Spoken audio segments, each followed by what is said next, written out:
चलिए तो next question हम रिवाइज कर रहे हैं हम लोग। Model test paper June 24 state 1 6A 7 marks का पूछा गया है। ठीक है, चलिए नॉर्मल क्वेश्चन है। The management of Camellia limited has called for a statement showing working capital estimation. तो आपको स्टेटमेंट ऑफ वर्किंग कैपिटल बनाना है, आपको वही सिंपल जो क्वेश्चन होता है। Needed to finance a level of activities of 3 lakh unit, ये साल में 3 लाख यूनिट प्रोडक्शन करेगा। ठीक है, year ended the cost structure for the company product दिया गया है, क्या क्या है प्रोडक्ट, 3 लाख जो यूनिट्स बनेगा उसका रॉ मटेरियल का क्या कॉस्ट रहेगा per unit 20, direct labour 5, overhead 15, total cost 40 आएगा। प्रॉफिट 10 रुपया लेंगे और 50 रुपये में हम लोग सेल करेंगे। टोटल कॉस्ट स्ट्रक्चर दिया हुआ है, तो यहाँ पे आप कॉस्ट बहुत छोटा बना सकते हैं, लेकिन हमने डिटेल बनाया है कि प्रैक्टिस के लिए कि सेम रिदम में बने, इसलिए ठीक है यहाँ पे आप छोटा कॉस्ट बना सकते हैं।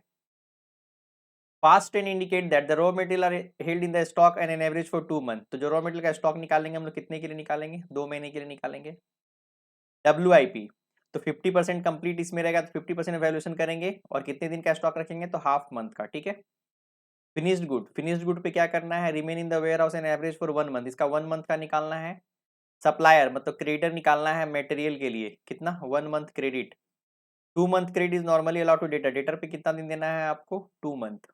यहाँ पे ध्यान देंगे सिर्फ जो क्रिएटर दिया है मटेरियल पे दिया है, बाकी का नहीं दिया है तो उसको इग्नोर करेंगे, सिर्फ मटेरियल पे क्रिएटर निकलेगा। ये मिनिमम कैश बैलेंस 25,000 दिया हुआ है, तो कैश बैलेंस में डायरेक्टली 25,000 लिख देंगे। Production pattern is assume to even 12 months, तो 12 मंथ से देंगे तो यहाँ पे सब कुछ मंथली में आएगा, 12 मंथ्स में आएगा। ठीक है, तो सिंपल अब ईजी है, यहाँ पे डेज वगैरह इसमें एज्यूम नहीं करना है। ठीक है, चलिए बोलता है required prepare a statement showing working capital estimation, ठीक है, या डिटर्मिनेशन। तो हम लोग क्या करेंगे, पहले कॉस्ट शीट बनाएंगे और बाद में एस्टिमेशन ऑफ वर्किंग कैपिटल का फॉर्मूला बनाएंगे। सिंपल रख देना है, बहुत इजी क्वेश्चन है, बहुत सिंपल क्वेश्चन है, यहाँ पे कोई ज्यादा ट्रिक नहीं है। ठीक है, चलिए तो पहले हम लोग कॉस्ट शीट का फॉर्मूला बनाए। तो कॉस्ट शीट का फॉर्मेट सबको याद ही हो गया है। पहले हम लोग रॉ मटेरियल लेते हैं, डायरेक्ट लेबर डायरेक्ट एक्सपेंस, तो प्राइम कॉस्ट आता है।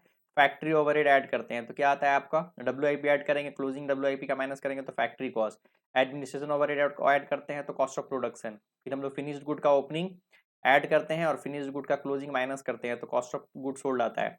फिर हम लोग office and administration overhead add करते हैं, सेलिंग एंड डिस्ट्रीब्यूशन ऐड करते हैं तो कॉस्ट ऑफ सेल्स आता है, फिर प्रॉफिट ऐड करते हैं तो सेल्स आता है। इस तरह से मेरा कॉस्ट बन जाता है। चलिए तो पहले कॉस्ट बना लेते हैं हम लोग।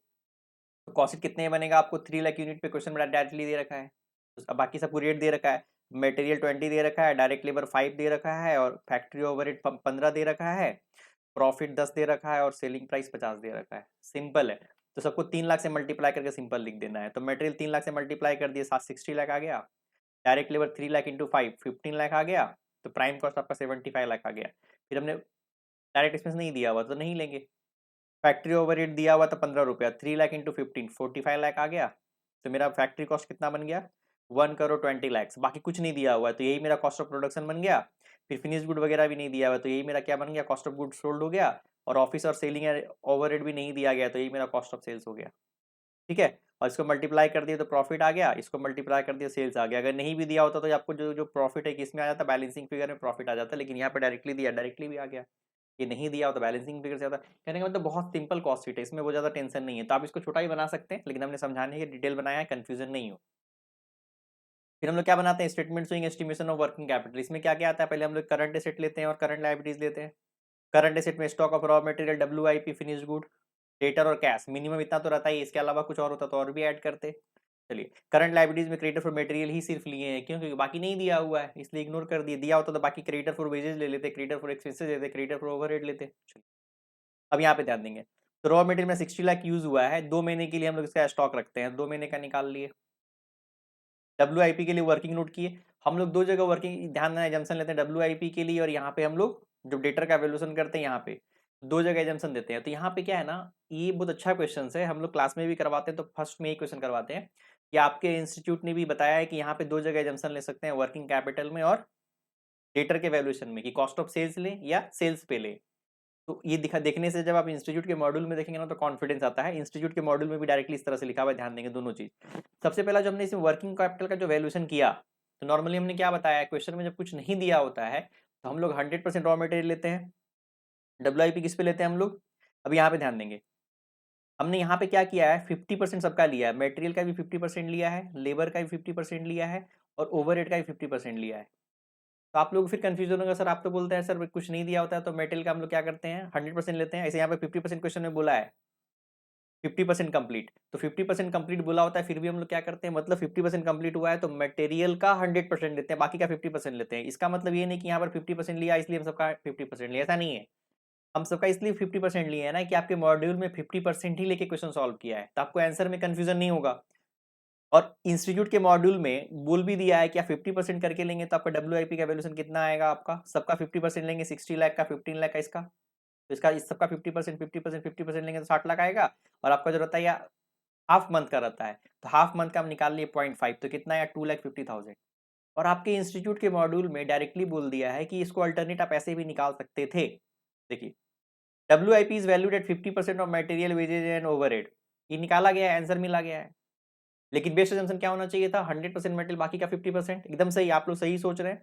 लेकिन आपके मॉड्यूल में भी इसी तरह से लिखा हुआ है कि पहले आंसर निकाला गया है सबका 50%, पे नीचे में नोट दे दिया गया है WIP may be valued at raw material cost 100% and 50% of wages and overhead।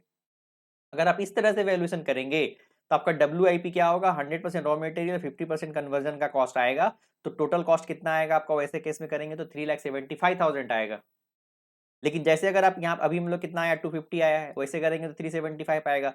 तो बोला networking capital will increase by 1,25,000, तो उसमें क्या होता है आपका जो नेटवर्किंग कैपिटल का जो आंसर आएगा 1,25,000 से ज्यादा आएगा, क्योंकि WIP का वैल्यूएशन ऐसे में 2,50,000 आ रहा है। वैसे करेंगे आप अगर मटेरियल का 100% लेंगे तो कितना आएगा 375, तो जो 125 का जो डिफरेंस आया है आपका वर्किंग कैपिटल उतना बढ़ जाएगा।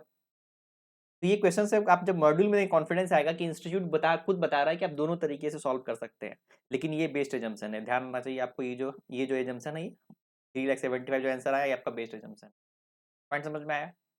चलिए, दूसरा कंफ्यूजन इंस्टीट्यूट क्या क्लियर कर दिया, देखिए जो डेटर का जो वैल्यूएशन किया है वो सेल प्राइस पे किया है। देखिए, कॉस्ट ऑफ सेल्स पे किया 120 पे किया है, ठीक है।